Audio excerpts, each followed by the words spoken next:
NASCAR comes to the Corn Belt. Our truckers hoping to take home a briefcase full of cash. It's race 2 of the Triple Truck Challenge. An additional $50K on the line. Father's Day Field of Dreams, short track style from Iowa Speedway. Everyone wants to win, but for Iowa native Brett Moffitt, this race has added significance. It's home. Family here, friends here, and he's here to defend his title after winning a year ago. Half of the Iowa winners have been 20 or younger. 18-year-old Harrison Burton has plans to add his name to that list. He begins a double-duty day, hoping to start with his first win. Ross Chastain nabbed his first victory earlier this season, but he needs another to jump into the playoff mix. He's been runner-up here at Iowa, but second isn't good enough today. Matt Crafton knows his way to victory lane here. The veteran won in 2011, but it's been too long for the two-time series champ. Runner-up last week. A victory today scores that coveted bonus. The Triple Truck Challenge, it's open to all. And our pit reporters have the stories of a couple of other contenders. And Vince, we're down here right at the front of the field. Today marks the debut for 16-year-old Chandler Smith. He is a highly touted prospect in the Toyota camp, and he's already won one time this weekend. That was late Friday night in Wisconsin. He won the ARCA race, immediately got on a plane, flew here to Iowa, and was up early on Saturday to set the fastest time in the first practice. Maybe the most impressive thing about this young man, he sincerely believes he can win this race today because qualifying was canceled. He is starting on the pole. Hermie? Well, Alan, Chandler Smith starting on the pole in his first ever start, that's pressure, right? But the real pressure in the KBM camp is on the full-time rookies, Todd Gilliland and also Harrison Burton. Now, Todd Gilliland in the 4 last week at Texas looked like he was finally going to get the monkey off of his back. He qualified on the pole, led some laps, but right here on lap 70 on a restart, he gets loose on the bottom of the racetrack below Bend Roads.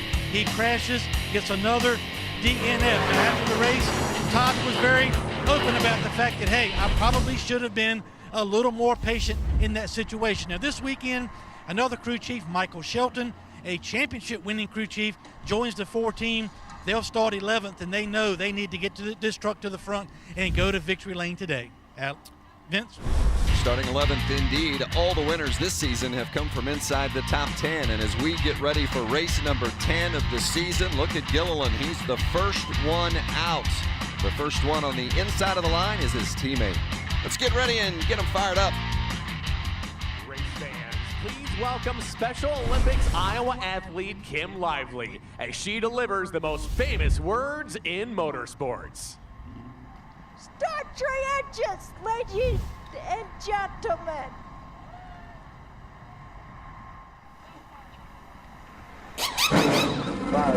You're ready. Go ahead and crank it up. Go ahead and fire it up, everybody. Crank it up. There's all minute. Great to hear the sound of those engines, and after the rain out last night, no weather issues today at all. And happy Father's Day to all of you. Special happy Father's Day to my dad and to these two gentlemen here, Michael Waltrip, Phil Parsons. Happy Father's Day. Thank you, Vince. And glad to be here racing after last night enduring the rain, but the weather looks good for today. And this track, you go through the garage and everybody talks about it's their favorite. They love coming here to race. What's so special about it? Vince, I think it starts with the design. This is one of the first racetracks that was purposely built with progressive banking. A little bit flatter down on the bottom. It progressively gets banked more as we go up the racetrack. Let's take a look at some of the racing that we saw right here 1 year ago. Watch this now. 3 wide, easy, right? How about Mike Snyder, that 13 truck on the outside? Look at the move, the grip he gets from that outside. And let's make it 4 wide. Jesse Little, that 97 car, going to make it 4 wide. That's the kind of racing we see all over this racetrack from start to finish. These guys love it. And Michael, there's no secret that 2/3 of the time that we come here, the margin of victory at the end is less than 1 second. And wow, what speed we see as well. We talk about short track racing. They're going 150 miles an hour down into these corners and running 3 and 4 wide and rocketing up off the turns. It's almost like a launch off the corner. And wow, what finishes we've seen. Just have to go back 1 year ago. Brett Moffitt seemingly cruising to victory, right? Where is the 18 truck of Noah Gregson going? He dive bombs, almost makes it work. That just shows you how many options these drivers have. If the guy's running up high, you can take the low lane. Brett made the crossover, went to victory lane at his favorite track, his home track, and nothing's better than winning there. I talked about the Gander Outdoors track description of this racetrack. The progressive banking you mentioned, Phil. The fact that the front straightaway is banked around the front of the grandstands, and how beautiful this thing lays out. Not a bad seat in the house, and certainly racers' favorite place to go. Guys, let's take a look at our race analysis. This race is 200 laps, 175 miles, broken down into 3 stages. First stage, 60 laps. Second stage, 60. Last stage, 80 laps. You see the pit window somewhere between 90 and 95. That could open us to some strategy. Somebody may be pitting before the end of the second stage, and you can make it all the way to the end from the end of the second stage, but you'll have another set of tires, and these guys are going to be screaming for tires. As we look at the starting lineup, the last time a 16-year-old started from the pole in a Truck Series race, he won that race. That was Cole Custer back in 2014. What would a story be for Chandler Smith if he could do it today? Sure it would be, and he can do it too, for sure. Stuart Priest in 3rd place. He hasn't been to victory lane. When's he going to win, Mike? I think it's got to be soon. Kyle Benjamin, a great short track racer. His first 2 starts in the Truck Series top 5s at Martinsville. Johnny Sauter won earlier this season at Dover, but 3 straight finishes outside the top 10, and Harrison Burton and Austin Hill back in row 5. Really strong competitors all the way through the field. Sheldon Creed had a very fast truck in practice yesterday, starting in row 6. You know, you talked about all throughout the field, a guy coming up in the pit, Ross Chastain, he had the best long run speed of any truck out there. He's going to be coming from just inside the top 20 with a chance to win this race. A lot of passing ability here at this racetrack. He's going to need to use all of it. Gus Dean back in row 11, and Natalie Decker, Mason Massey in row 12. Natalie Decker needs to have a good run today. Great to have Jesse Little back racing with us. Chad Finley is there in row 14.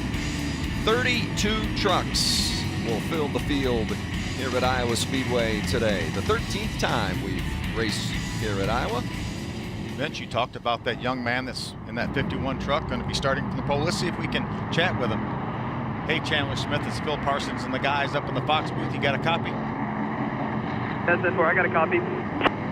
Well, great run, by the way, the other night. Madison set you up for this great first ever truck race. How was that truck in practice, and can you get it done today?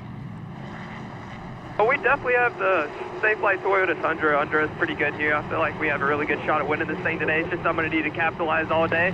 Guys on pit road, and we can put this thing in one and end up this victory lane. Well, great having you here in this series. Good luck, bud. Appreciate you guys. Thank you. How about the onboard looks that we're going to get today? Yeah, we're going to ride along with Harrison Burton. This is the Morton Buildings onboard. He's going to be starting from the 10th spot. And how about this view we're going to have on this Spiders again? This is a rough racetrack, and his head's going to be bouncing all day long. Let's move up to row 2 with Stuart Creason, Canadian racer, searching for that first win. Got the great bumper cam. We're going to be able to look out the front of this truck at ground level as they run 3 and 4 wide through the turns. Stewart's a real charger, too, so it's going to be fun to watch from this angle. Let's hear from a couple of crew chiefs. We'll go downstairs to our pit reporters, beginning with Alan. Vince, Matt Crafton, and Crew Chief Junior Joyner were happy with their truck after that final practice, but we had all that rain. What does that mean for the team? I mean, it just means we got to step it up, you know? I was just admiring that Menards F-150. It's a sharp truck. The thing is so good looking. I just want to say Happy Father's Day to my dad, all the dads out there, all the guys in the fab shop. These guys have been working their tail off. Business has really been picking up in the 88 camp. I think we're getting close. And we need to win. You know, I'm ready to win. We didn't come here to get our hair cut, right? We came here to win. So we're going to do our best today, and hopefully come out of here with a W. And I got to say hi to my boys, CJ and Jackson. Love you guys. See you soon. Hermie. Well, this is Mike Hillman Jr., the crew chief for Harrison Burton. I want to say Happy Father's Day to my dad, and also Mike Hillman Sr. at home watching. Limited practice time, but your driver, Harrison Burton, has a good record at this racetrack. Did you get enough done in practice to have a shot today? I think we're really close. I think our Morton Buildings Toyota Tundra is the top 5 truck right now, and we kind of guessed that it would be racing during the day today, and it's cool and not too sunny, so hopefully we can be there at the end. You just got to survive and make it to about lap 180 and go see what you got. Vince? Look forward to it. We talked earlier about the young guys have fared so well here. Half the winners at Iowa have been 20 or younger, and is 50 grand extra too much for a youngster to have? I mean, you know, you can't give some kid $50,000. Oh, yeah, you can. You? Oh, yeah, you can. They take that. And they're going to do it. Somebody's going to get that 50 grand here today. How about how important that 50 grand was to those racers in Texas? What do we have, 13 cautions? They kept wrecking. And we're going to have the same situation here where they're going to be running side by side through the turns quite regularly. And you got to watch the bottom truck, especially the inexperienced Chandler Smith. He's got to make sure he has that truck stable on the bottom of this racetrack on this first start. Get a couple of starts under his belt before he really charges. Well, he's coming off a win in the ARCA race in Madison, Wisconsin on Friday night. Hopped on an airplane, I presume they got on an airplane and flew to Iowa and made that drive. But that was back-to-back for him in Madison and the ARCA Menard Series as well. So he probably got a good night's sleep last night after a short turnaround from Friday to Saturday. And the 51 truck, by the way, went to victory lane last week with crew chief Rudy Fugel, and of course the driver was Greg Biffle. So similar age, right? Last week, the 51 truck had a retired 49-year-old driving it, and this week a 16-year-old just making his first start. How diverse is that? And look, Chandler Smith chose the top lane there because of how loose it could get down on the bottom. I like this move. As we mentioned, this is the 13th time the trucks have raced at Iowa. Eric Jones and Timothy Peters, the only multiple-time winners.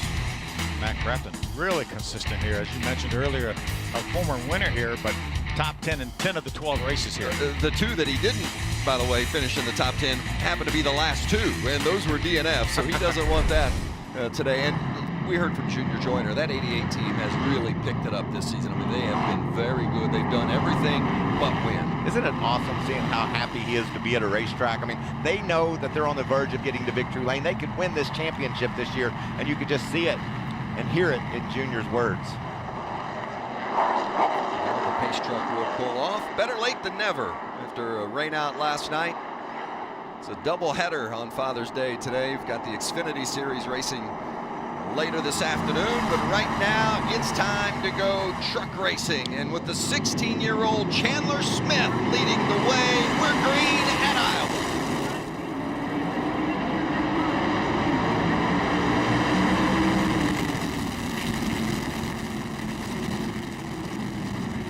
Infinger slotting into that second spot. He's going to have a little company right beside him by Matt Crafton in the 88, teammate. Didn't take long to go 3 wide. Wouldn't we get to turn 1 before we went 3 wide? The 2 truck. Sheldon Creed made a nice move around the top and made it work. There you see Crafton using that high lane as well to clear Grant Infinger and bring along Iowa's Brett Moffitt with him. Oh, great view from the bumper of Stuart Friesen, and you saw Moffitt with a big wiggle just ahead of him. I told you that bumper cam was going to be fun. You see Moffitt? Truck almost got out from underneath of him. A lot of guys said it would probably be about 6 or 8 laps before everyone would start migrating up towards the middle and the top of the racetrack. Johnny Sauter in that 13 truck. How badly does he need a good result today? 3 straight finishes outside the top 10, extremely rare. Yeah, so uncharacteristic of Johnny Sauter in anything he's driving. There's Creed in that 2 truck on the outside looking in regards to the playoffs, but you have to go too far to find somebody that believes he's capable of winning, and this is rookie season in the series. There's ARCA Kyle champion a year ago. Kyle Benjamin then at 45 truck. There's that almost 4 wide, certainly 3 wide at least. Ross Chastain right there in the middle in the 44 truck. Austin Wayne Self, the 22 on the bottom. Tyler Dipple, the 02 up on the high side. That's Rafael Lassard driving that 17 truck. He tested here with KBM and then came back to race with DGR Crossley. Oh, look how tight that is. Ross trying to work the middle. Jesse Little in that black truck watches these 4 guys trying to sort it out. Make some room for him. Lassard having some good patience there in that 17 truck, waiting for an opportunity. And remember, he's just raced a couple of times in the truck series, but been impressive in both. You could see him wanting to stick that nose in there, couldn't you? He said, I think there's room there. I want to go for it, but maybe I better not yet. Back in the battle for 6th with Rhodes, Friesen, and Creed. Rhodes there on the bottom, Friesen in the blue truck, and Sheldon Creed in the white. I'll tell you, keep your eye on that 2 truck. Truck was fast in practice, Sheldon Creed. He made some nice moves around the high side. He's not afraid to run up against the wall either.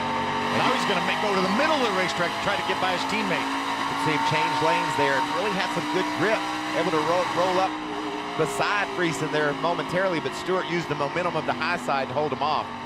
The speed has never been a problem for Sheldon Creed. I mean, he has had it from day one in the trucks, but getting that decision making and some of those other elements down pat really have kind of been the learning experience for him in his first season. Yeah, he tied his best finish of the year last week at Texas with a 6th place finish. Matt Crafton running second with his teammate Grant Infinger right behind him. What a great season it's been for ThorSport this year. Multiple runner-up. In fact, all their drivers have had a runner-up finish, but Johnny Sauter, the only one to get a win. I mean, this is a team with one win, but could have easily had a handful by now. Yeah, without a doubt, they really have brought their game. All 4 trucks up in the top 10 a couple different occasions. They had 5 at one time in Martinsville, had an extra truck for Mike Snyder, and they all finished in the top 10. Look at that move on the right of your screen there. Creed makes it work. I like the patience Sheldon is showing here. You talked about some of the issues he's had throughout the season, Vince finishing races, but he really worked over Stuart Creason there, took his time, and then made the move stick. And he's got experience here. He won the ARCA race here last year, guys. Friesen led 48 laps here last year.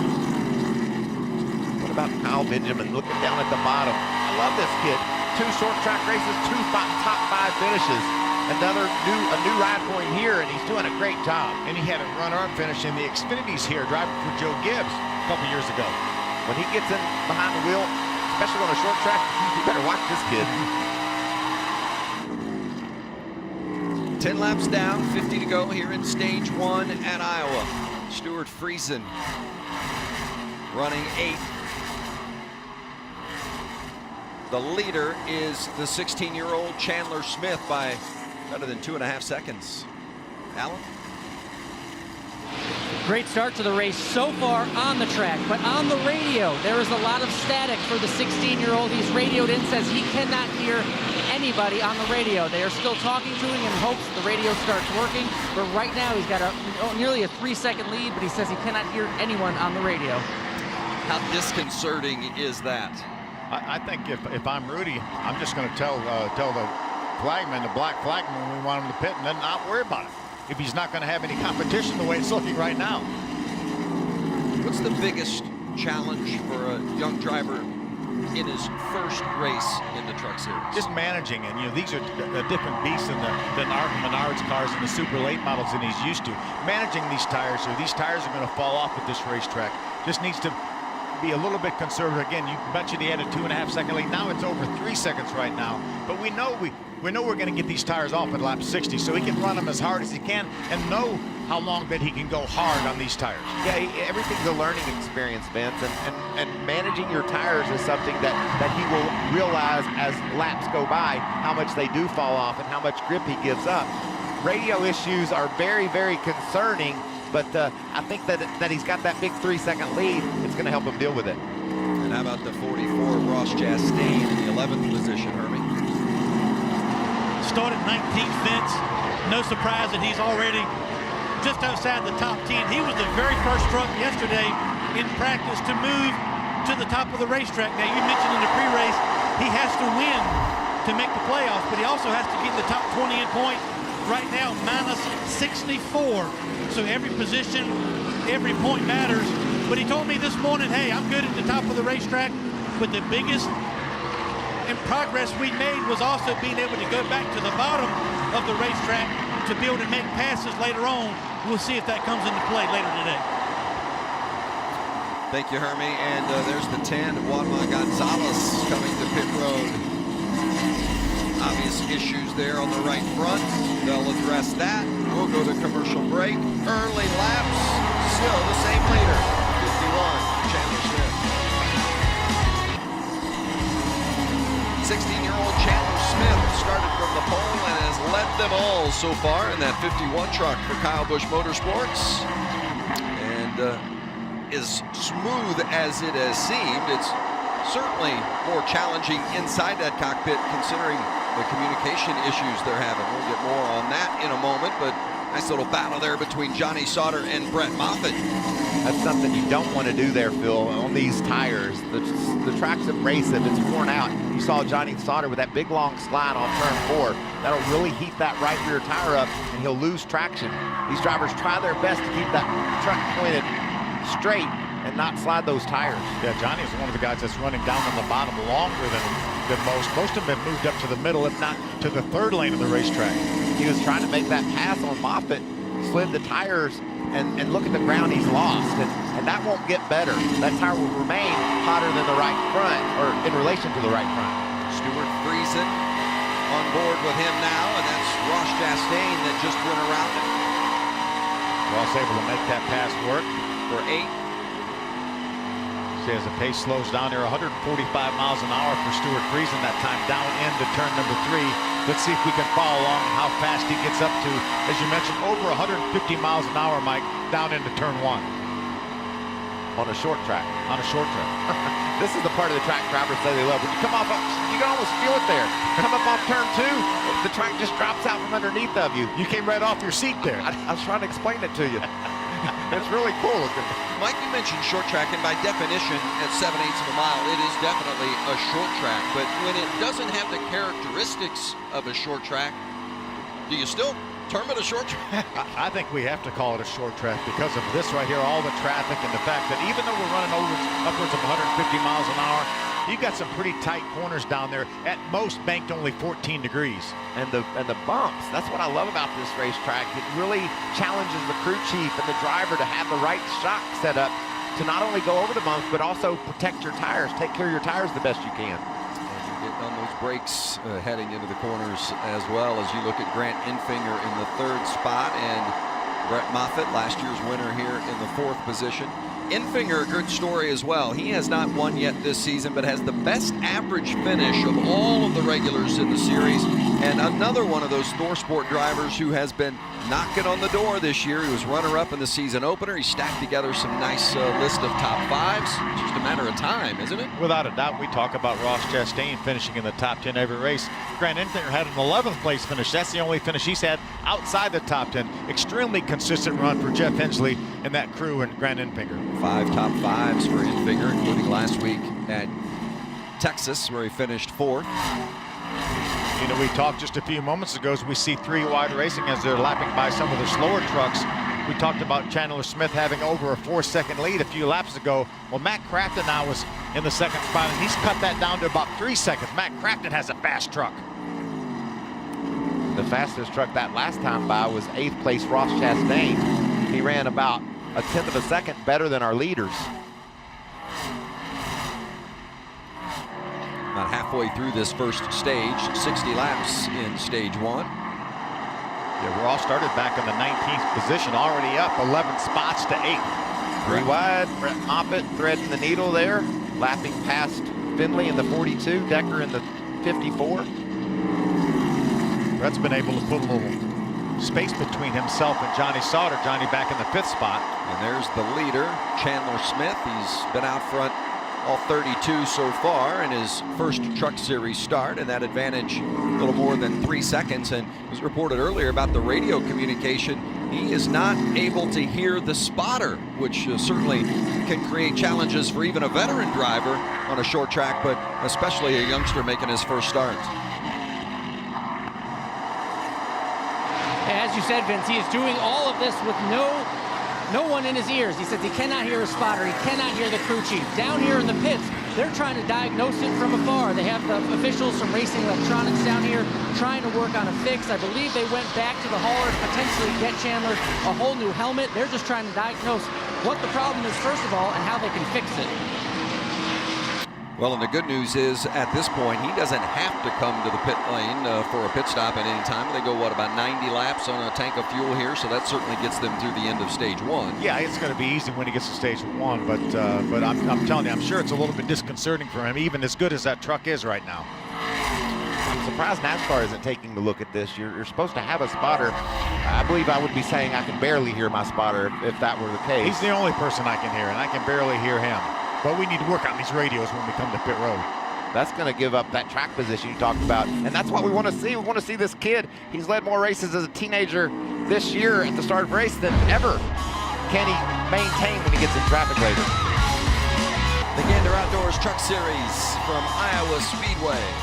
where 16-year-old Chandler Smith has led them all so far, 42 laps, but has no radio communication. During the commercial break, we were listening into his spotter and crew chief communicating, but the driver, Smith, cannot hear. So I need you to believe it's an issue within his helmet. You guys experienced anything of that nature during your careers? Certainly have. When we first started racing, there weren't spotters. So when you got a spotter, you're like, that's pretty cool. But radio technology obviously has advanced, and you lose your hearing every now and then from your team.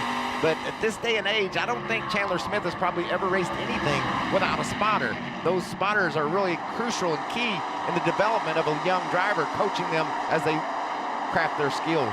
And also not able to communicate with Rudy Fugel, his crew chief. I mean, that truck may be headed a different direction that he needs a little bit of help. And then when he comes down pit road, who's going to count him to his pits? Can he hear them when he said 5, 4, 3, 2, 1? So it's going to be really challenging, I think, for this team when he comes to pit road at the end of the stage. Well, and live pit stop's not something he's that familiar with anyway. I mean, even though they tested here, ran 250 laps, I'm sure did some pit stop practice, but quite different when you're in with a full field. Yeah, the only experience he has with that mostly is probably the ARCA Menard starts that he's had, and that's been not too many.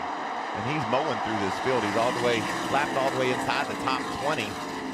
And his lap times have now started to outpace those of Matt Crafton, which is a great sign for that team and that truck.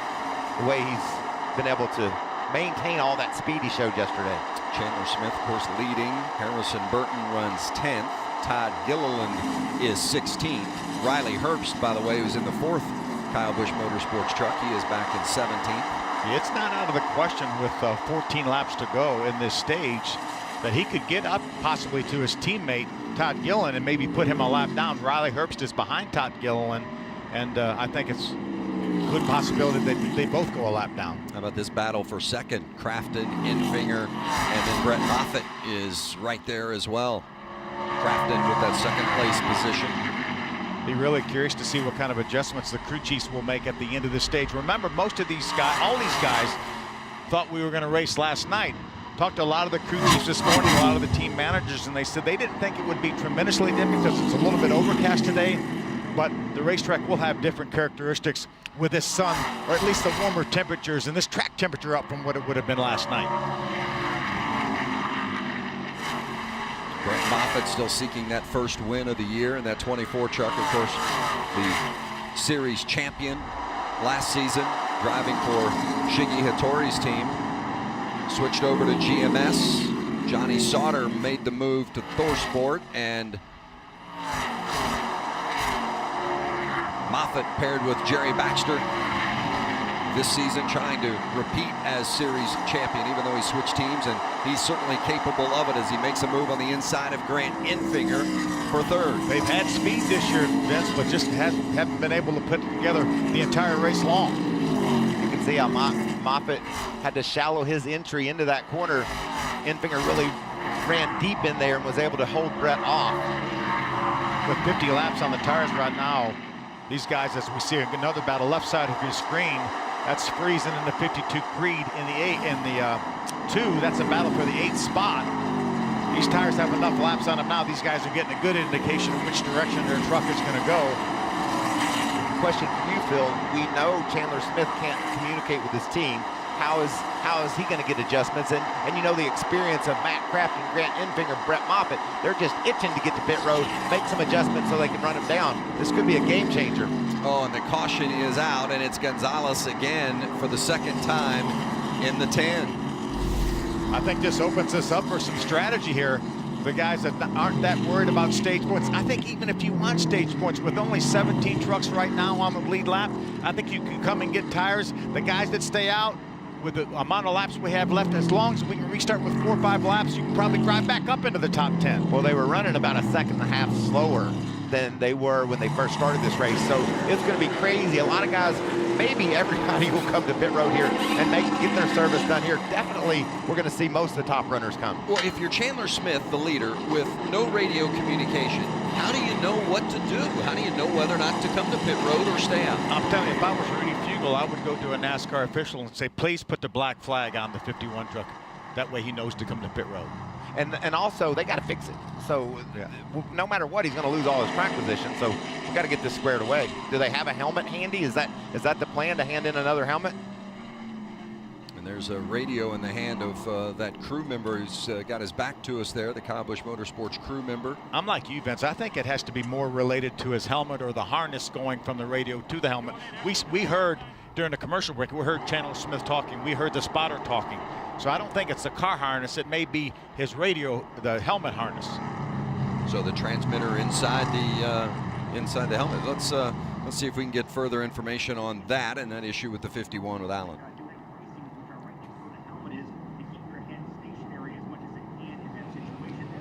And if we look right now, they're driving past the pit box, Chandler Smith is. He was telling him to wave the sign if they want him to pit next time, and that's what they are doing.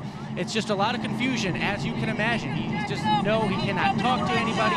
They're trying to have him count, just so he can see if he can hear, but they're going to come down pit road. The gentleman from the Racing Electronics, the people that do all the wiring in these trucks, he is down here saying they're going to give him something called an emergency kit, trying to get a radio to him, something that will work. I asked, is this something as simple as that may have come unplugged? They don't think it is, so they have to first diagnose it and then have that radio, that emergency radio ready for Chandler Smith when he comes in the pits. I think it was a pretty heads-up move that he said, hey, wave that sign if you want me to pit. So they can hear him, but he cannot hear the team communication. So fortunate for Kyle Busch Motorsports and this group that at least they can hear the driver. So Chandler Smith peels off onto pit road and followed by a long line of drivers, including second place Matt Crafton and third place Grant Enfinger, Alan. Yeah, another good run for Grant Enfinger. As you mentioned, has the best average finish in the series this season. The spotters were telling him, just look at what Matt Crafton is doing and follow his line around the racetrack. Maybe look for a little more speed. As you can see, the work going on in the 51, Chandler Smith in the middle of your screen. One of the crew guys inside the truck right now trying to work on that radio, trying to fix the issue and get it done as quickly as possible, not lose too much track position. And then on the bottom of your screen, Matt Crafton right now, in and out, running well, picking up speed as he moved toward the top of the racetrack during that run. 51, though, as you can see, still there on pit road as they try to put in that emergency radio, diagnose the problem, and get some communication to the young driver. Wow, you talk about team sport. 2-3, radio 1, 2, 3, 1, 1, 1, 2, 3. We are seeing it. Go. Seeing it front and center with the crew not only addressing the outside needs of the truck, but getting inside the cockpit. Getting close to the end of stage one as we take a look at those Xfinity fastest pit stops. What about that Crafton crew, huh? What a great job. It's got him the lead, too. The slowest pit stop would belong to the 51 of Chandler Smith, who came in and they addressed his radio issues, but I believe they've finally got it taken care of. So Chandler Smith can now hear the spotter and crew chief. He's going to be fun to watch now. The fastest on pit road was the 30 of Brendan Poole. He got caught speeding. So it's Matt Crafton on the outside and his teammate Grant Enfinger on the inside as they take the green, 2 to go in stage one. Look at Johnny Sauter. Sauter on the outside, the third lane. Can he make it work? 3 wide. 3 wide. And right behind him's the other teammate. And look at Chastain all the way from 19th to contend for this stage win. Johnny a little bit loose up against the wall. 1 to go in stage one. Sauter at the front. Crafton trying to battle back inside. 3 down the bottom of the racetrack trying to get by Rhodes and Enfinger. Crafton back in front. Sauter digging. I don't think this stage means something. Look at Sauter to the bottom, and now Ross Chastain up top. Coming to the line, it's going to be Chastain from 3rd to 1st to win stage one. Wow. Did we tell you how great the racing here is in Iowa? That was incredible. Ross Chastain around the top. And that was for a stage win. Second stage win of the season for Ross Chastain. Wow. Stage one complete, and Ross Chastain going from 3rd to 1st to take the green and white checkers. What's going on with Johnny Sauter, Hermie? damage to the right front fence did not occur on that last run to the stage break. He got into the 6 truck earlier in the race, so they just took this opportunity to come back down pit road and try to get that corrected. And he'll lose a lot of track position, but they felt like they need to get that right front fender damage fixed at this point in the race. Well, several teams trying to take care of issues here early on, including the 51. Alan, did they get that radio problem addressed? Those communication issues are solved. I'm down here with his crew chief, Rudy Fugel. You solve the communication issues. What do you have to do to calm down your driver, get back to the front? Yeah, I mean, it's really unfortunate. Safe Flight Tundra was really good. He's doing a great job. Just that radio issue, he couldn't hear us well. So we got it all fixed. He can hear us. He can communicate. But it's got to be smart. You know, I think we got a fast enough truck. We proved that. Get a couple at a time. Get a couple on every restart. Get one at a time. And hopefully at lap 200, we're back where we need to be. How about your crewman right there? That's pretty impressive. He hops in there. He gets that thing hooked up. We didn't go a lap down. And then thankfully Chandler didn't pull out with him still. We'll have a good race. Let's go win. It's been a long day. It's good to see a laugh with Rudy Fugel. You know, it's Chandler Smith's first race, but even he knows that you can't leave with one of the crew guys in there. I mean, there's no passengers. Just because there's too much weight. I mean, that's the only reason. You know, removing equipment's one thing. But taking a person with you, that's a whole nother level. Oh, well, Johnny Sauter's not laughing. He's just been hit with a penalty, too fast entering on pit road. So, penalty for Sauter. He's one of the few trucks, maybe the only lead lap truck that came down pit road. Well, just a handful that had taken the wave around before. Yeah, just to update, we've got several guys that have gotten back on the lead lap and now have fresh tires. So that was really a big reset for everybody in the field. If their truck was off handling early in the race, they were able to make those adjustments, and now they're back on the lead lap.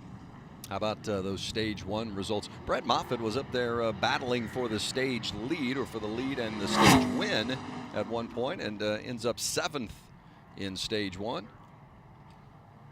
Crafton, Infinger, Sauter, and Rhodes, 4 of the top 5 spots in that first stage, and those 4 ThorSport drivers. They were running 1 through 4 side by side. I said, ThorSport's going to win this stage. Ross Chastain. Ross Chastain. No, they're not. Wow, what a finish. So we'll get stage 2 underway with Ross Chastain choosing that outside line and the control vehicle. Matt Crafton on the inside with Ben Rhodes and Graham Infinger in row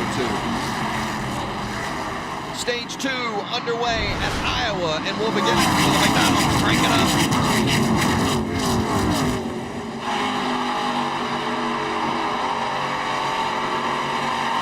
Inside 16. Right on your left rear. Good.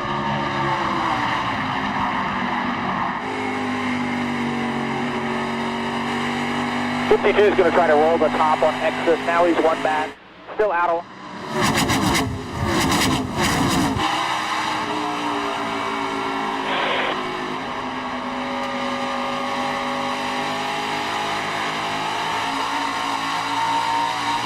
Wide behind us here. Half back to the 2.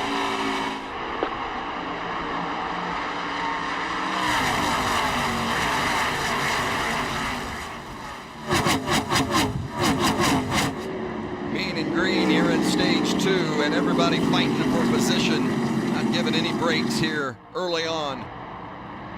In fact, we didn't see anybody giving any breaks at the end of that stage, so they're certainly not going to give them at the beginning. As you look at Ben Rhodes in the 99 truck, Rhodes running 2nd. There's our early leader, Olsen, Chandler Smith at 51. Heavy traffic. I watched him. He was glued to the bottom, made his way up to the 11th spot. Now he's running in the 10th spot as he tries to go further. Infinger and Brett Moffitt. Moffitt, last year's winner here at Iowa. From about 40 miles away, grew up. He's a hometowner. Family here, friends here.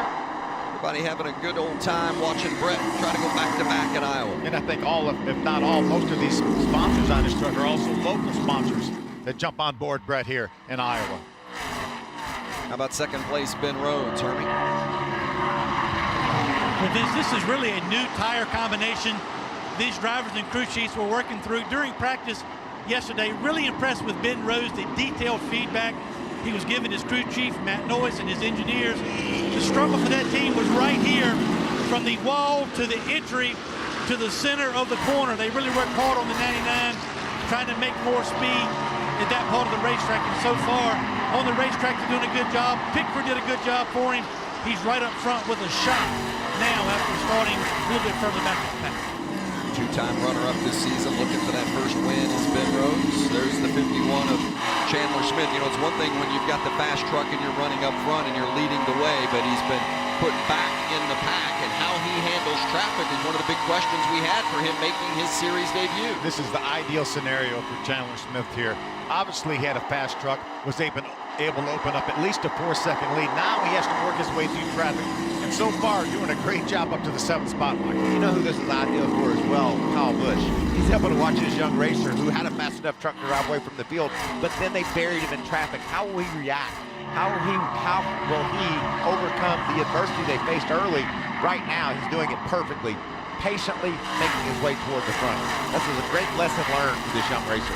And because of Kyle's pointed comments about his younger drivers, namely Todd Gilliland and Harrison Burton, it also puts a little bit more spotlight on them when you see a young driver like Chandler Smith come in his first time and handle these adverse circumstances and his debut as successfully as he has. Yeah, and I think it's inevitable that the comparisons will be made. I know I was talking to Rudy, his crew chief, as he works to the outside of Matt Crafton to try to grab that 6th spot. Rudy was really, really high on Chandler Smith. Rudy got a good view in several of the snowball derbies and some of those big super late model races that Rudy went to with KBM. He was really, really high in this young man over the winter, and he was really looking forward to him getting in this truck. And just remember, Rudy Fugle is amazing. I mean, he's an awesome crew chief. He's everybody that drives for him wins, and he does a great job setting up the truck. And Joe, you know how important chemistry is, and being able to work well with your crew chief. So Rudy just knows how to take, like I said earlier, 49-year-old retired guy, send him to victory lane. Now he's got a kid, 16 years old, making his series debut that is just running through the field. Chandler Smith from Georgia, part of the Toyota driver development program, certainly highly regarded within Toyota. And you look at the drivers that age, definitely Toyota's top prospect, particularly on pavement. One of his teammates we were just talking about, this is Harrison Burton. We're riding along. That is Chandler Smith. That 51 truck jumps down to the inside, right against that yellow line to try to make this pass. Not quite going to have the momentum that time to get by Harrison Burton. You can hear that truck hit the rev limiter down at the end of the corner. Early laps here in stage 2. From Iowa, where Field of Dreams was made famous. Some guys dreaming of their own today. Back here at Iowa Speedway, the Gander Outdoors Truck Series, and the final Monster Energy Cup race of the Fox portion of the schedule coming up next week from Sonoma, so not too early for us to remind you about ticket availability for the Daytona 500, the 62nd annual, the 2020 edition of the Great American Race. President's Day weekend, February 16th. That's the greatest ticket in all the sports, if you ask me. I love the Daytona 500. Cannot wait until 2020's edition.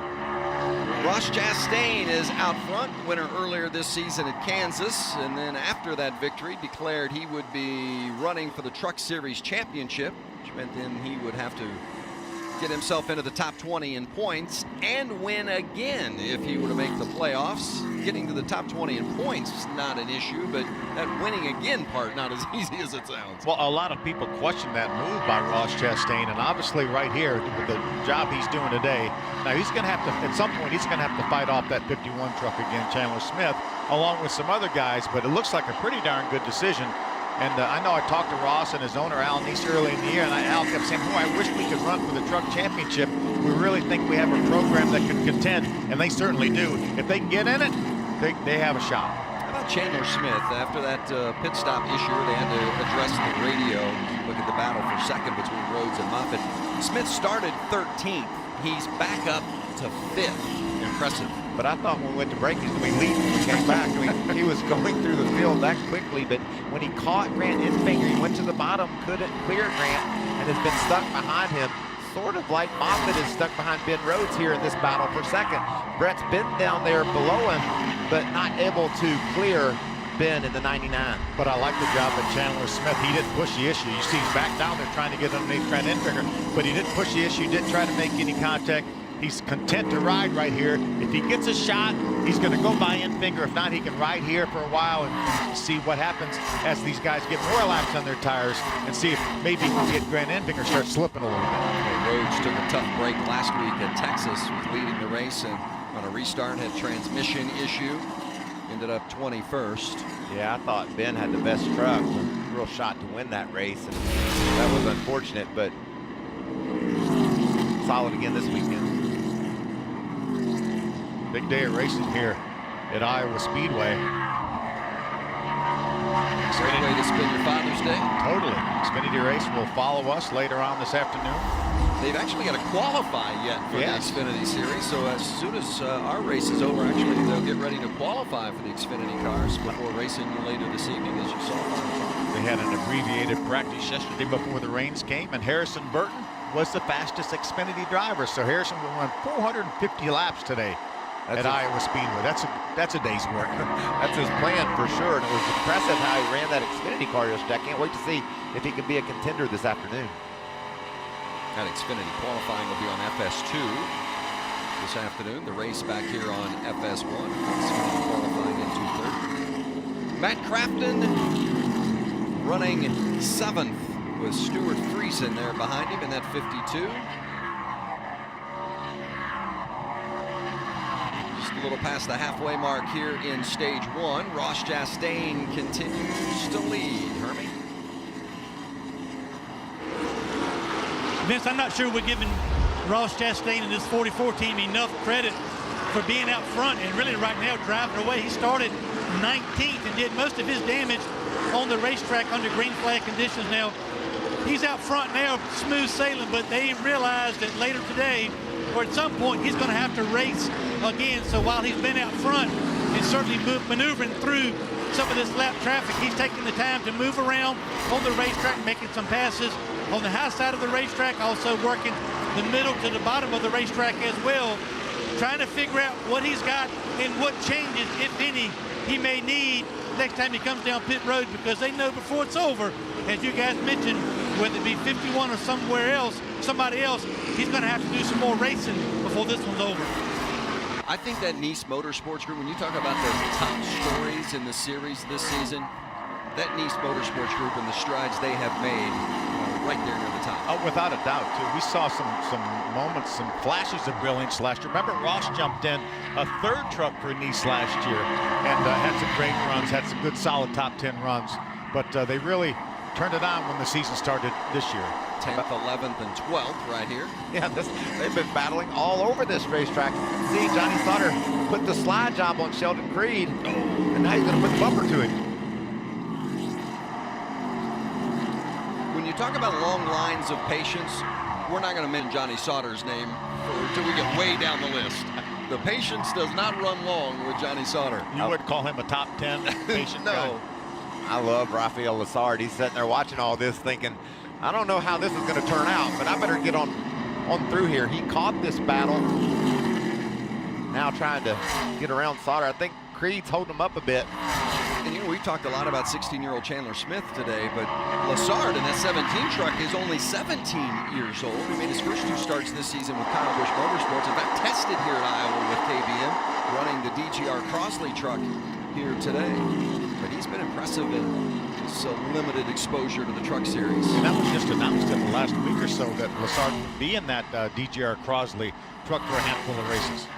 Oh, we got to keep our eye on this battle. Johnny Sauter, I think if he did have patience that y'all spoke of, they've run out officially. No, we did not talk about him having patience, Michael, did we, Vince? You sense a caution coming up here, Mike? Is that what you're saying? It's brewing. We might not make it to the end of the second stage. Only 20 to go. Sheldon Creed is 10th and Sauter is 11th. Sauter inside and dives it down there and makes that pass. 20 to go. Just under 20 left here in stage 2. You're not going to miss a thing. Going to keep on trucking. Ross Chastain continues to lead at Iowa Speedway. The NASCAR Gander Outdoors Truck Series. Special Father's Day doubleheader for the trucks and the Xfinity Series, both today Chastain has been impressive. He's led 47 laps, but not the most. Chandler Smith, the 16-year-old in the 51 truck for Kyle Busch Motorsports, led the first 55. How are things now going for them, Alan? Not bad, Vince, and as Michael noticed as he was making his way back through the field, the momentum kind of stalled as he went to pass the 98 truck of Grant Enfinger. Well, the team told him on the radio, hey, just cool off your tires, relax a little bit, and then go back to work. They reminded him that, hey, it was easy to start this race at the front of the field and go out and lead laps, but driving back through, everybody is going to race you hard, so just focus, lap by lap, inch by inch, little by little. A lot of coaching on the radio of the 51 right now, Hermie. Alan, a lot of trucks on my end of pit road complaining of a loose condition, but not the 18 of Harrison Burton. He's a little bit tight, rolling the center, into the throttle, but he really thinks that could be something that plays in his favor later in this run and maybe later in the race today. He got blocked in his pit area last time they came down pit road, so they're hoping for a clean pit stop, little improvement to the truck, get that truck up towards the front.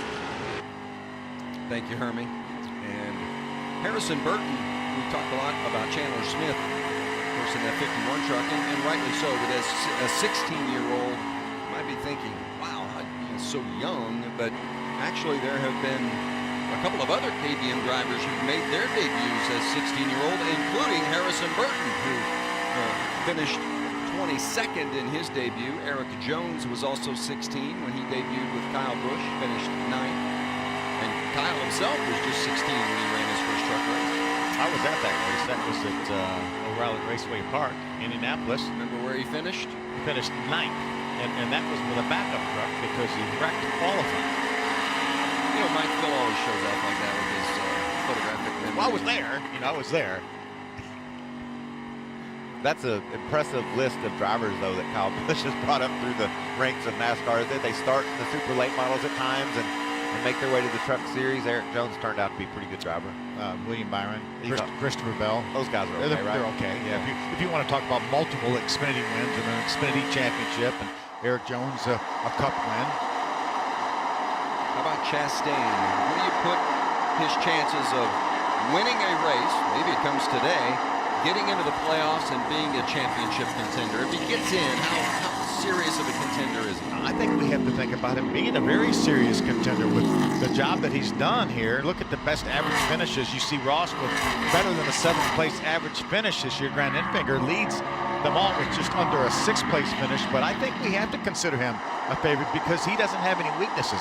He's good on the mile and a half. He's good on these short tracks, and we're going to have a broad spectrum of races in our playoffs when it comes time. So I think Ross is definitely a contender if he can get in. We know he's going to make the top 20. That's going to happen maybe even after today. Certainly a couple of races he'll be in the top 20.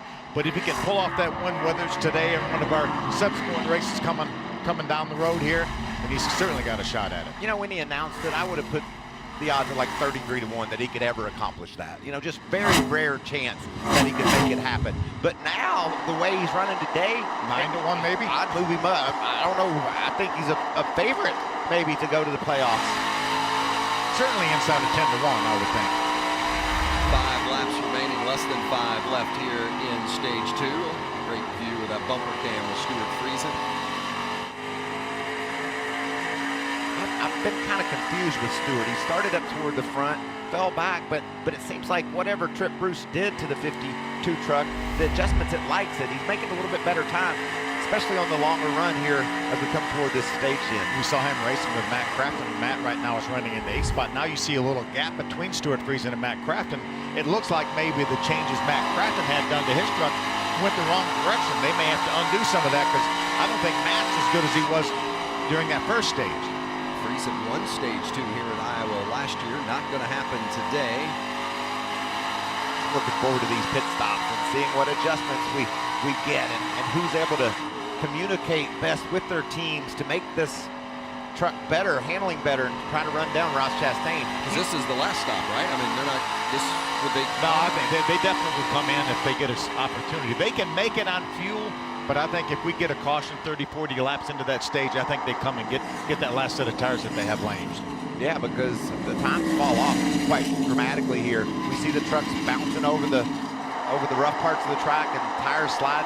They want those freshmen as quickly as they can get them. You remember 2 or 3 years ago, John Hunter Nemechek put 4 tires on inside 10 laps to go and passed a lot of trucks that put 2 tires or no tires on and went on to win that race. Final lap here in stage 2. Chastain went from 3rd to 1st on the last lap of stage 1 to win that stage. This is going to be a little more comfortable coming to the line, but it will be a stage 2 victory for Ross Chastain. So the 4th time this season the drivers swept both stages. And a nice little battle here. I tell you, I enjoyed his win of stage 1 much better. He probably enjoyed. I think he enjoyed this one a lot more. Chastain does it again. Stage 1 and stage 2 winner. Can he finish the job? And he's coming to pit road. He's hit it right down the center of the fairway, hasn't he? He has indeed. Allen is there waiting on Chastain.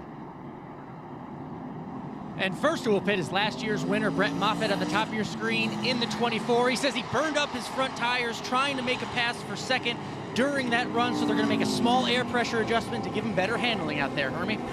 Ross Chastain, the race leader, a little bit tight, rolled in the center, but they're afraid to make too many adjustments because they like the forward drive on the 44 truck, so the adjustments will be with air pressure.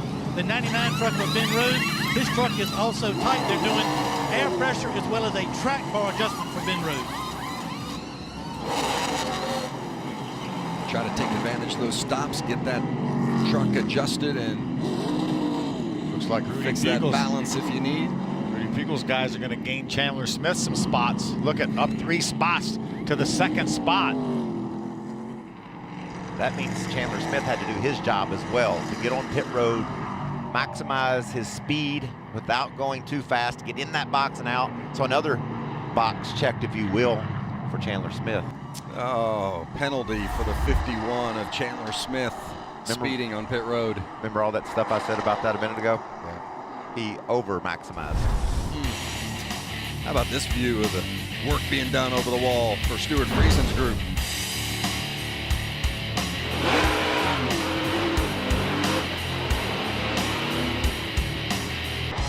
Hope all you dads out there are having a great day. Happy Father's Day to you.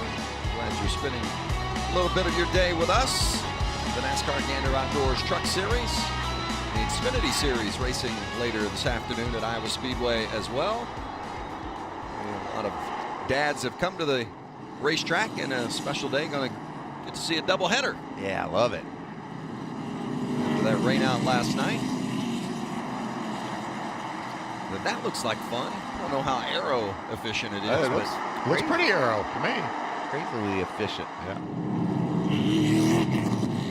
Let's take a look at the pit stop of Ross Chastain. Keep an eye on that right front tire as he takes it off. Now, if you're a follower of NASCAR racing, you would probably call that an uncontrolled tire. It wasn't within the arm grasp of the changer or the carrier. Getting no word of the problem, though, and Ross is going to restart on the front row.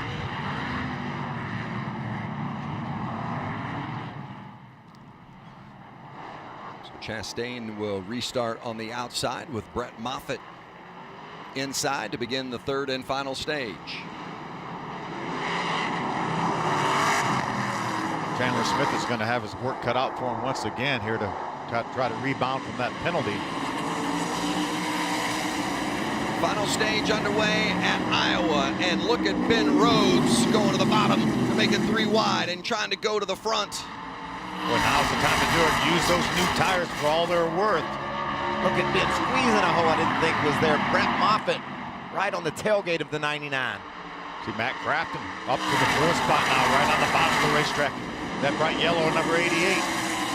Harrison Burton dives to the bottom of that bright yellow 88 with his number 18 trying to hug that yellow line down at the bottom. Moffitt turns hard left, jumps to the bottom, try to get by Rhodes. He's almost had room, guys. Rhodes squeezed in front of Moffitt a moment ago when there might not have been space. Moffitt, I think, cut him a little bit of a break, and now Moffitt is taking that spot right back. He's in 2nd. Last year's winner. inside of Matt Grafton for 4th. And there's Chandler Smith in that 51, trying to make his way back up after that speeding penalty. He rides 17th. Guys, I just don't know if there's enough time for Chandler Smith to make his way all the way back in the front. I'm not sure he's a contender for the win anymore. Well, it's going to take a lot of cautions. If we get some action, some spins, some cautions, he could work his way. Plus, we can have strategy, maybe get some tires late. It's going to be fun to see what he can do. These guys are contenders for the win, though. 1-2 right now. Chastain, who's won the first 2 stages, and Brett Moffitt, who won this race a year ago. Look at Moffitt. Looks like his number 24 is a little bit better than Ross Chastain right now. Was able to turn and almost get beside him down in the center of the turn. Jerry Baxter made some changes probably to that 24 truck. Looks like he has it tuned up a little bit. And by the way, if the regular watchers of NASCAR competition might be asking you guys, we showed that replay of Ross Chastain's pit stop, and they said, why isn't that a penalty?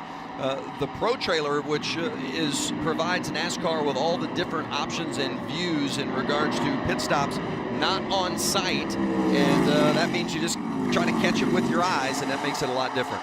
Yeah, and a no call is better than the wrong call, and I think NASCAR would err in the favor of the team in that situation and deem that tire to be close enough, and no penalty for the 44. Remember, Brett Moffitt won this race last year. He didn't take the lead till around the lap 125 last year, and then led most of the rest of the way until the last lap. Lost that lead for about 3 seconds and got it back. Went on the victory lane. Austin Hill had a handful there, maybe got a little help from Johnny Sauter. And here comes Sheldon Creed right to the back end of that 16 truck. Now the 16 of Austin Hill, that's the truck team that won this race a year ago. And he said there was maybe contact, and look at Sauter. Does he get to that back bumper? He does. You know what, Austin? You know what Hill's saying? I don't want to be between these two. They've got history already today. Sauter and Sheldon Creed all over each other. Tory Racing will run some Xfinity races yet this season with Austin Hill in the seat. I think Daytona, that later right? in the summer. Yeah, that's awesome. Oh, and there is Sauter. So we just saw Sauter move the 16 of Austin Hill. I would guess that there probably was some contact that precipitated this. A payback, possibly. He's running in the 7th position. You talked about Johnny not finishing in the top 10 the last 3 races, make it 4 events. Got to go back to the 2015 season, the last time that happened for Johnny Sauter, 4 straight outside the top 10. Well, let's see. We saw Sauter move Hill. Hill repaying the favor and put Sauter in the wall. Yeah, there's no question that I'm sure Austin Hill didn't like the way that that he got sent down into turn number 1. And this is live. This is live, so Sauter has just now wrecked Austin Hill. Well, that's not going to go over well. No, I think they'll mark Sauter for that. Yes, indeed. So here is Sauter coming back to get Hill after Hill had moved Johnny and put Johnny into the wall. I think Johnny Sauter's day is done. Yes, he is being sent to the garage. NASCAR said that's enough. I think the NASCAR hauler will be full of people after this race. And they have been invited to go by the hauler. Now, when you get one of those invitations, Mike, does that come, how does that? You can't turn it down. It's an invitation you just can't pass. Is it on a nice piece of paper, some stationery? I've been invited there a time or two. Yeah. It's uncomfortable to say the least. It's not where you want to go, Vince, really. You know, we were talking earlier about the patience of Johnny Sauter. We saw him racing really hard alongside Sheldon Creed. They made some contact. We didn't see what led to Johnny Sauter hitting the 16 of Austin Hill first. Obviously, there was some hard racing going on there, so we don't know the details of everything that went into that. We certainly saw how it finished up. So here's where it began as far as our knowledge is concerned. Maybe something has happened before leading up to this, but that's Sauter moving Austin Hill. And then just a couple of laps later, Hill comes back, and it's not such a gentle touch to the left rear of Sauter and puts Johnny into the wall. Sauter obviously very upset. And then round 3. Yep. And Sauter chases Hill back down under caution. What about Hill? He's running from him. He got on the gas when he saw Johnny Sauter coming, and Johnny just was relentless in his pursuit. Michael, when you go into the NASCAR Hall, do you get an opportunity to explain your side of the situation? Yes, and your side of the situation never matches up with the videotape that they have. So they're going to show Johnny Sauter exactly what went down, and there's going to be no excuse. And I'm pretty sure Johnny's not going to argue with him about it. I mean, I'm sure Johnny's going to be forthcoming and say, yeah, he dumped me, so I didn't want his day to be that much better than mine. 60 to go, plenty of action left. Wow, this is under caution. And we're back to Iowa Speedway. Welcome back to Iowa Speedway, a confrontation between the 16 and the 13 of Johnny Sauter on the racetrack now. As you can imagine, a little bit of a differing of opinions as to what happened. You see the crew chief there, Scott Zippadelli of the 16. Austin Hill basically saying, what does he expect when, meaning Johnny Sauter, when he tried to put me into the wall, hitting in the turn 1. He doesn't understand the retaliation from Johnny Sauter. Sauter, on the other hand, came on the radio and said that's the second time that the 16 of Austin Hill has wrecked me. I'm not putting up with it anymore. And from there, it went to a conversation with Austin Hill and his team, whereas I think he's looking forward to maybe a meeting with Johnny Sauter out of the truck, man-to-man, a little bit later on, whether it be today or another time. So we'll have to see what the fallout is, certainly see what Sauter has to say, but a differing of opinion on the conversation between these two. Here's where it began, or at least the first bit of contact that we've come across. Sauter moving Austin Hill. A couple of laps later, Hill comes back, retaliates, and Sauter into the wall. Yeah, and it ramps up. Obviously, just a nudge by Johnny Sauter into Austin Hill, and then Sauter under caution. Austin Hill turns Johnny around, puts Johnny in the wall, and then obviously this retaliation by Johnny Sauter with some pretty significant contact there. What kind of penalties? I mean, penalties are going to go beyond just being parked today for Sauter, wouldn't you think? I mean, I would think it would be a possibility that they may look at parking Johnny maybe for the race next week. We've seen that happen. We saw that happen with Kyle Busch and Ron Hornaday a few years ago. We've seen that happen with Matt Kenseth and Joey Logano a few years ago. So it's not unprecedented. Back under green, 56 laps remaining. Look at Brett Moffitt trying to grab that lead. Didn't quite have him cleared. What a strong run. Side by side for the lead. Moffitt, last year's winner, and Chastain, who has swept the first two stages. It's really hard to make that final pass work. A little flatter part of the racetrack, Michael, that we talked about early on. A little bit more grip there in the middle and up towards the top. Wasn't for lack of effort, though. Moffitt, he saw that opportunity. You said it earlier, Phil, and I loved it. You better pounce while your tires are fresh. You want to get things done on these restarts when you've got the most grip. The grip just goes away lap after lap, and those guys, you can tell by the way they race there, they knew that. Harrison Burton trying to do just that. He finds himself on the inside of Crafton and Infinger, and that's going to be tough to make work. Burton is 5th. So it's 4th, 5th, and 6th right there, and Burton does make it work. Good move from Harrison Burton to get in front of Crafton. We saw at right side of your screen the 17 just for a moment. Rafael Lessard, that's the 7th spot. He's going after Grant Enfinger for 6th, but now he has the 52 of Stuart Friesen going after him. Really impressed with Rafael Lessard and the limited exposure he's had here to the Truck Series. Just 17 years old, and he has done a nice job. Couple of times, couple of races for Kyle Busch Motorsports, and today with DGR Crossley. Side by side is Infinger and Crafton.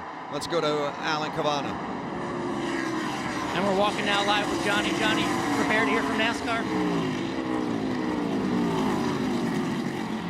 Johnny Sauter not wanting to talk right now.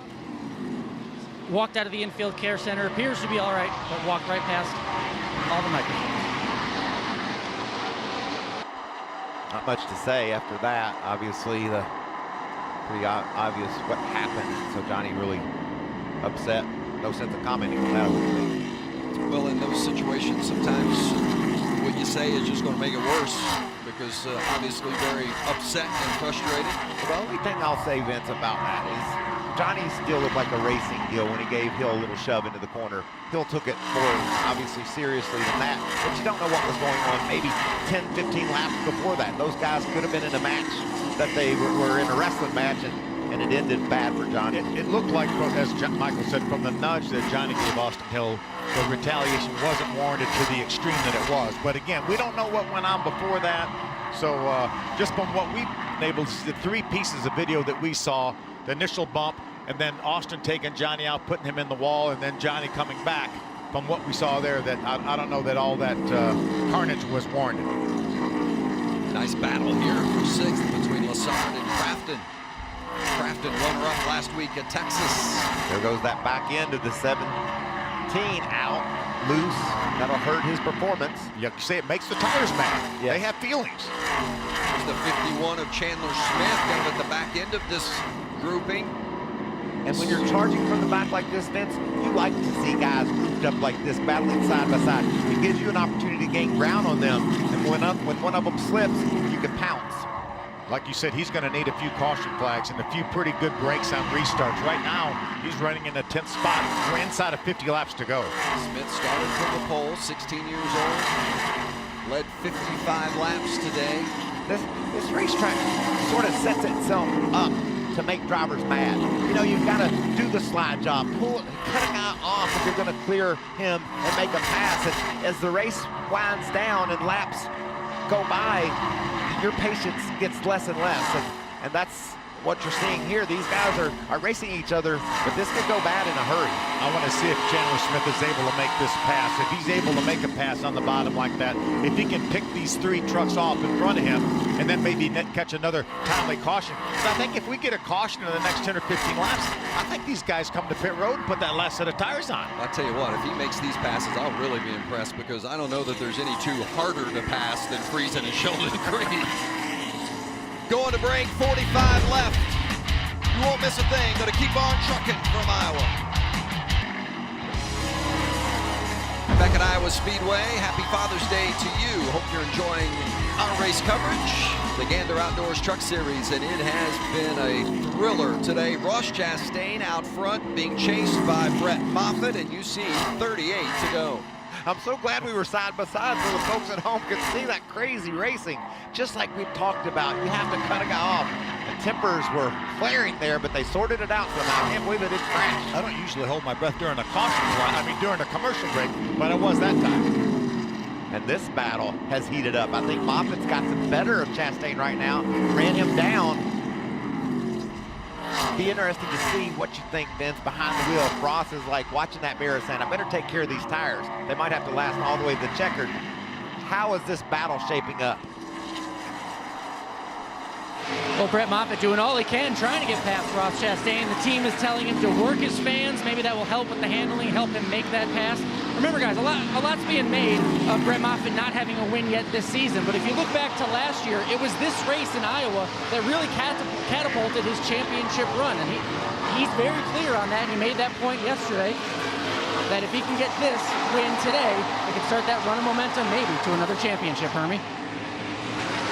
Again, the 44 of Chastain, Allen, really playing defense just as much as offense. Right now, he is in control of the race. That's why he worked so hard in the laps right after the restart to maintain that #1 position, because he knows his deal is right now, if the 24 of Moffitt's going to make a pass, he wants him to have to do it on the bottom of the racetrack. That way, he can make him work for it, maybe use more tire than he wants to with 35 laps to go. This is going to be exciting down the stretch. Well, and it's not just a potential win that would get him in the playoffs, but we're talking about a $50,000 bonus with the Triple Truck Challenge. With the potential of more money down the road next week at Gateway. If Chastain would win this race today, or whoever would win, yeah. It's a $50,000 bonus, and then if they turn around and win next week, it's $150,000. And these are working class racers right here. You know, that money can go toward, the team owner can make his truck faster because of getting that bonus money. The driver gets a little bit of love there as well. So I just think it's really cool how Gander has stepped up in giving these guys this bonus money to race for. You can tell by the way they drive, they need it. And every one of these guys is aware of it too. Well, and a big tip of the cap to Marcus Lemonis and all those at Gander Outdoors, not only for their support of the series, but also with the Triple Truck Challenge. It has certainly added an element of excitement, not We need more excitement in this series, but it has really ramped up the intensity. It was so important that Kyle Busch actually considered bringing an extra truck for Greg Biffle, who won last week, until they realized that he did not enter before the entry deadline. One of the prerequisites to be eligible, so he was not eligible to do that. Again, thought about entering him next week to go after that bonus you were talking about for these guys that could win today, and they just couldn't put it together enough because they already had 4 trucks entered. They really don't have a 15, and it was going to be too taxing on that effort. Looks like Stuart Friesen in that 52 truck has been into the outside wall recently. We've seen racing hard here on the inside with Sheldon Creed, and the right side is scraped up on that 52. Yeah, without a doubt, you can see the white cement dust on the right side tires of that 52 truck. I think that's happened, obviously, since his last pit stop. How about it, Alan? Well, they're aware of the damage, and the team is telling him that the fender is obviously pushed in, but no tire smoke so far. All they can do is monitor it and hope he keeps up his speed. I don't think it slowed him down a bit. He was trying to grab that spot away from Creed. They're racing in the 7th and 8th positions. With Chandler Smith right there, watching, trying to work his way back to the front. Well, Friesen, another good run, solid seems every single week. Last week, running up around the 5th spot when he spun. Ended up 20th. Going to take one more break before the checkers. Ross Chastain continues to lead at Iowa. Creeping up on 20 to go at Iowa. The Gander Outdoors Truck Series. Race number 10 of the season, and Ross Chastain continues to lead. He's led the most laps. He swept the first 2 stages and is zeroing in on that all-important win. He needs to win again to secure a spot in the playoffs. And what a year it's been for Chastain. He won in the 42 Xfinity car for Ganassi, and it looked like he was going to have a full-time ride with that team until sponsorship issues came about. Lost that opportunity. Has run in the Cup Series, has run in the Xfinity Series, he's run in the Truck Series, he's run everything he could and switched his points to be a potential truck champion, and here he is making it work. 20 to go. Our Gander Outdoors, 20 laps left at Iowa. Yeah, I'm impressed with everything that Ross does, obviously behind the wheel, but his decision to start this year and drive Jay Robinson's Cup car, that was valuable experience for him. It kept him on the racetrack, kept him in people's eyes.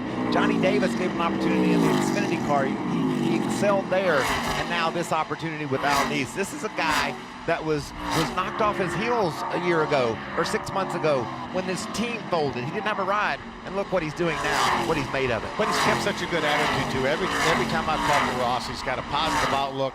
Was so appreciative of Al Neese. Al Neese wanted him in this truck whenever he could drive it.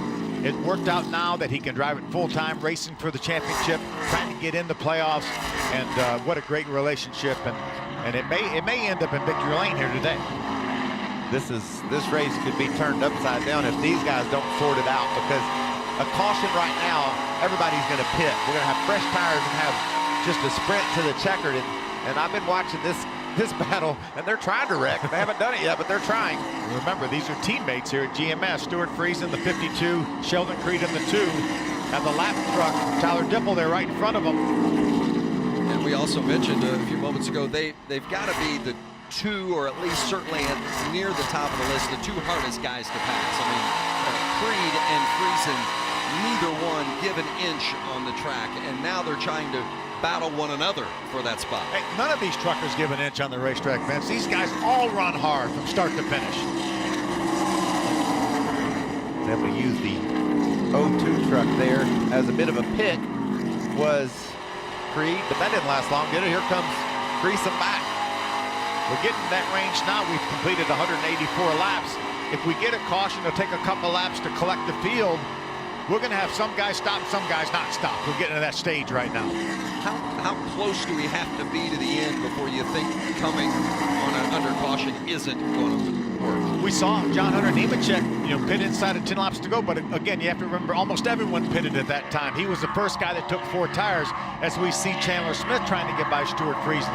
So Ross Chastain is the guy that's going to lead it, but whatever he does, the rest of the field's probably going to do the opposite. I think they have to pit. I think they do too. Times are over a second off, and man, it's going to be fun if they do that. And there'll be a little speed in those tires when they cool off a little bit if they stay on the racetrack, but well, while they'd all like to see a caution, Chastain wants it to stay green. Totally, 100%. Everything's good in Ross's world right now. Got a second lead. There you see that beautiful True North truck. That's as big a lead as we've seen since the end of the second stage, I think. A little bit over a second. Chastain has finished top 10, 9 straight races. This would be his 10th in a row, and he would join Ron Hornaday, Jack Sprague, Mike Skinner, and Matt Crafton as drivers who have finished top 10, 10 straight races. The record, by the way, he's a long way away from that, 19 That's in incredible. a row. That's incredible. But championship truck drivers there that he's sharing numbers with. Chastain going to do much better than top 10 the way it looks right now. You can see he's still hustling that truck. Sideways up off the corner there a bit. Been able to pull away by about a second and a half from Brett Moffitt. Wondered if he was managing his tires during the middle part of this run. Maybe so. Ross is really a talented young racer, as you can see, leading this race, but he's got every trick in the bag. And every lap he's among the fastest trucks on the racetrack, within the first, second, or third fastest truck on the racetrack. There he waves at the lap trucks, thanks him for giving him room. Crafton and Creed for 6th.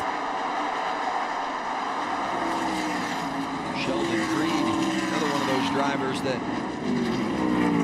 coming off a nice finish last week at Texas. Finished 6th there as well, matching his season best. How about a great run for Harrison Burton? We talk about all the pressure maybe on the KBM drivers. Harrison Burton with a solid run here as we ride along with this visor cam. 4th place running right now, right behind that 99 truck of Ben Rhodes. The other KBM truck, Todd Golan, he's down in the 11th position, racing with Rafael Lessard for top 10, so decent day there as well. Yeah, Chandler Smith has only been able to make his way up into the 9th position. There's the 4 right there of Todd Gilliland. There's Austin Hill trying to get back up towards the top 10. There's that 4 wide we were talking about. That's a battle for position with the 30 of Brennan Poole and the 16 of Austin Hill. Eventful day for Hill. By chance he just joined us. Hill was moved down on the line by Johnny Sauter, and then a couple of laps later, Hill came back and got to the bumper of Sauter, and it was more aggressive, sent Sauter into the wall, brought out the caution, and then under caution, Sauter wrecked Austin Hill.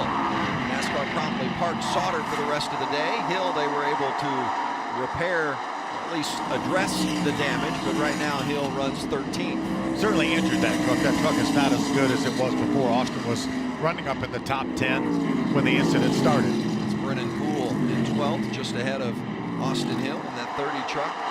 Back to Matt Crafton in 6th, 6th, 7th, and 8th, and we've seen this battle for a long time. These guys are tired of seeing one another.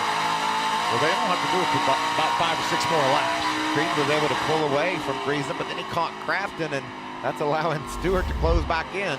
That's what Stewart wants to see, is that Creed down there in the bottom. If he stays down there long enough, that top lane is definitely the way to go now. That's definitely the preferred line on this racetrack with a bunch of laps on the tires. Look, can he get his outside? Oh, so close. Quite. You can hear him working that throttle, wanting to get it down, just couldn't quite work it out. See, right now, Creed is more concerned with trying to get by Crafton than he is worrying about Stewart Friesen. He may lose that spot to Friesen right here. Look at Stewart go. He's going to put a slide job on Crafton. I don't think it's going to work. Well, kind of. I'm not sure if it worked yet or not, Mike. Oh, man, that was so close. Hear him working the gas, trying to move up, and he's able to pull it off. For 6th, Friesen secures the spot. 3 laps remaining in this one. He gave up a little exit speed just to get in front of him in the center of the corner. Nice job by Stewart Friesen. Ross Chastain by more than a second and a half. And he was the fastest truck on the racetrack that last lap. 2 laps remaining for Ross Chastain. Well, a lot of people had their eyebrows raised when Chastain decided he was going to switch and switch his points hopes onto the back of that pickup bed, but he has taken care of business. He will work his way into the top 20 in points. He's not there yet, but he's not far off. And if he can finish the job here, that win would push him ever closer to a guaranteed spot in the playoffs. I don't think in his wildest dreams he would have thought it would have come this quick after making that decision. Winning is always special, no matter where you do it. Winning on Father's Day, a little bit more significant. But winning the Triple Truck Challenge and 50 grand, ultra special for Ross Chastain. Yes! Good job, guys! Ow! You guys! Hell of a job there, bud. Hell of a job. Take care of that thing. That's our... Thank you so much. Oh, my God! Take care of that motor. How special are those tears of joy? You could just hear he was so emotional in that truck. Phil Gould, crew chief, did it again. Well done, Hermie. Phil, I know you guys are probably used to this by now, winning these big races, but at Kansas you won, it was big. Then Ross declares for points in this series. The biggest obstacle is to win again, and you guys have done it just a couple weeks later. Your emotions as you get ready to head to victory lane with your driver. Man, it's just so awesome. You know as well as I do, Hermie, when you do this for any length of time, you go through periods where things seems like nothing will go right, and you go through periods of times where you think like you can't do anything wrong. And I'm just riding the high right now, and just glad to be a part of this group. Got to thank all the guys and girls on our team for supporting us, and it's because all their hard work allows me to be standing here talking to you. That's Phil Gould. What a team he's leading. They're going to victory lane. Ross Chastain, the 26-year-old, his second career win. The Victory Lane interview with Chastain when we come back. Don't forget, NHRA from Bristol coming up. You're watching NASCAR truck racing from Iowa, but I'm John Ford, funny car champ, and I'm here at Bristol, and I'm #1 qualifier. Let's see what I can do with it. My team gave me a great car, so happy Father's Day to everybody out there. Coming up next is the NHRA Mellow Yellow Drag Racing Series from Bristol. Next week, we'll be in St. Louis, Worldwide Technology Raceway at Gateway. Race number 11 of the season. Yeah, we've had some fun there in the past. Wrestling. Things get pretty serious there, don't they? We thought the temperatures, the tempers were hot today. We'll see more of the same next week. What a racy little track, huh? I love that place. Well, it was a thriller here this afternoon with Ross Chastain winning. But there was drama between Johnny Sauter and Austin Hill. And for more on that, let's check in with Alan. Nice comeback for Austin Hill after Johnny Sauter tried to end his day. We saw what almost ended it. What started it, and how do you want to deal with it? I mean, it's hard to race with that guy, but we were racing hard. Getting into turn one, he got into me a little bit, and you know, I kind of returned the favor. I don't race like that, so if you're gonna race me like that and try to take me out, I guess he was mad from Texas last week. I don't know, but I'm not gonna put up with it. And I think you seen that today. I try to race everybody clean, but when they race you like that, I don't put up with it. But can't thank ARCA enough for coming on board. We had a good truck. Definitely could have finished top 10. I don't know if we would have had anything for the top 5. They were pretty gone. But can't thank Toyota TRD enough. All of our partners for everything they do. Scott and those guys in the Shiggy, they're really good at what they do, and I'm glad I'm able to run the 16 truck, but we'll just move on. I have better things to worry about than the 13 truck. I'm more focused on the championship, so we're just going to keep working and see what happens. You want to address this with Johnny? I mean, if he wants to come talk to me about it, he can, but it won't be nice words. Hermie. Victory lane, here is Ross Chastain for the second time in the 2019 season, but this one is even bigger than the last, as provided he gets in the top 20 in points, it will allow him an opportunity to race for a championship. doing his best Gallagher impersonation here in Victory Lane. Where you at, boy?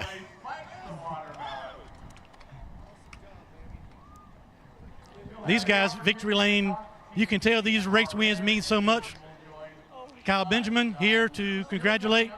Ross, I talked to your crew chief. The last one meant a lot. They all mean a lot to all these drivers, but this one, provided you get in the top 20 in points, which you got 14 more points to go, this one puts you in an opportunity to race for a championship. How is your team making all this happen? They're just so good. It all starts with GMS Fabrication. They give us good baselines, and we take it from there. And man, these guys are so good. They make the race trucks go so fast. You know what it's like when you have race trucks and race cars like this. Nothing else matters, and this is what every race car driver in the world's working for, is opportunities like this. And when this opportunity came up to go full-time with True North and Paul Jr. Designs and Al Neese and Miss Lou, sorry you guys aren't here. We want another one. But my dad's here, and it means the world to get this opportunity. And for True North and Kirk, thank you so much, sir. He came on board on Monday, and he went to his office. He's like, what do we got to do to get you into this championship? And he sponsored us to come here, and it's a dream come true. Now, as much as I know you like talking to me in Victory Lane, Brandon Degoski with NASCAR has got something I think that maybe excites you a little bit more. Brandon? Ross, congratulations on winning the M&M's 200 presented by Casey's General Store here at Iowa Speedway. And I'm happy to present you this $50,000 for winning today's stage in the Triple Truck Challenge. And next week at Worldwide Technology Speedway at Gateway, it's a tough one to say, you get a chance for another $50,000 plus the $50,000 bonus. Awesome. Well, can't thank M&M's and everybody at Casey's General Store enough, but they might like the Candy Man, but the Melon Man won today, baby! Melon Man Challenge! There he is, 50,000 with a lot more on the line next week at Gateway. Vince? Well, watermelon's the family industry for Ross Chastain, but the Corn Belt took care of business. It was a special place for him today as Chastain wins. And you see there at the bottom, he's 14 points from 20th. You officially have to be in the top 20 in points to be playoff eligible. That's a formality. He's got the win. He's got everything taken care of. We're going to see Ross Chastain in the playoffs. And he's going to be a contender for that championship, Vince. What about John Forrest in Bristol, Tennessee, going for funny car win number 150 today? I can't wait to see that as well. And of course, don't forget Xfinity qualifying over on FS2 later this afternoon, and NASCAR Race Day and the Xfinity Race coming up later as well. We'll be back with you next Saturday from Worldwide Technology Raceway at Gateway. Congratulations to Ross Chastain, the Father's Day winner at Iowa.